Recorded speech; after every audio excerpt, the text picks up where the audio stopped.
কিনতে দুটি কুসুম হিন্দু মুসলমান, তারই প্রতিচ্ছবি জ্বলজ্বল করছে রামনবমীর মিছিলে। এই মিছিলে উঠে এসেছে সাম্প্রদায়িক সম্প্রীতির ছবি।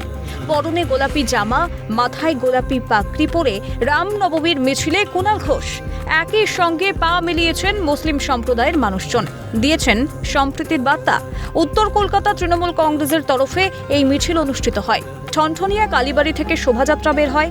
রাম, সীতা, হনুমান সাজানো হয় ছোটদের, ঢাক বাজিয়ে তিলক পরে সাড়ম্বরে রামনবমী পালন। এটা সম্প্রীতির শোভাযাত্রা, মুসলিমদের পবিত্র ঈদে সামিল হয়েছে। রামনবমীর শোভাযাত্রায় মুসলিমরাও সামিল হচ্ছেন।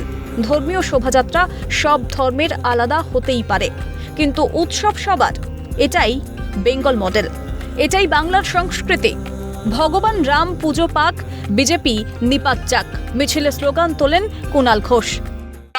আমরা যেমন ঈদেও যাই, তাহলে মসজিদরা রামনবমীতেও শোভাযাত্রায় আছে।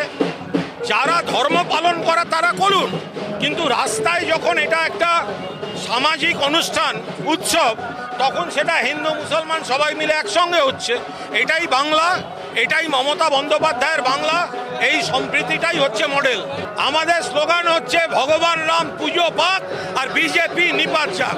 ये हमारा दीदी ममता बनर्जी का बंगाल है, और ममता बनर्जी के बंगाल में धर्म और जाति के नाम पे लड़ाने का काम जो बीजेपी कर रही है, ये यहाँ बंगाल के लोग कभी बर्दाश्त नहीं करेंगे। हम लोग हिंदू मुस्लिम सभी एक दूसरे के सुख में, दुख में, पर्व में, त्योहार में एक साथ शामिल होते हैं।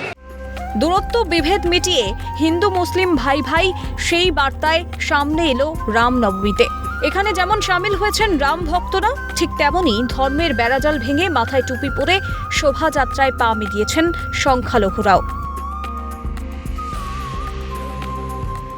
যে কুণাল ঘোষ তৃণমূল নেতা, তিনি হাঁটছেন মিছিলে, রামনবমীর মিছিলে, এবং সেই মিছিলে সংখ্যালঘু সম্প্রদায়ের মানুষজন তারা মিছিলে হাঁটছেন। একেবারে সব মিলিয়ে একেবারে সম্প্রীতির ছবি আমরা দেখতে পাচ্ছি উত্তর কলকাতা তৃণমূল কংগ্রেসের এই মিছিলে। ক্যামেরা নিখিল দাসের সঙ্গে রাজা সাহা, ক্যালকাটা নিউজ, কলকাতা।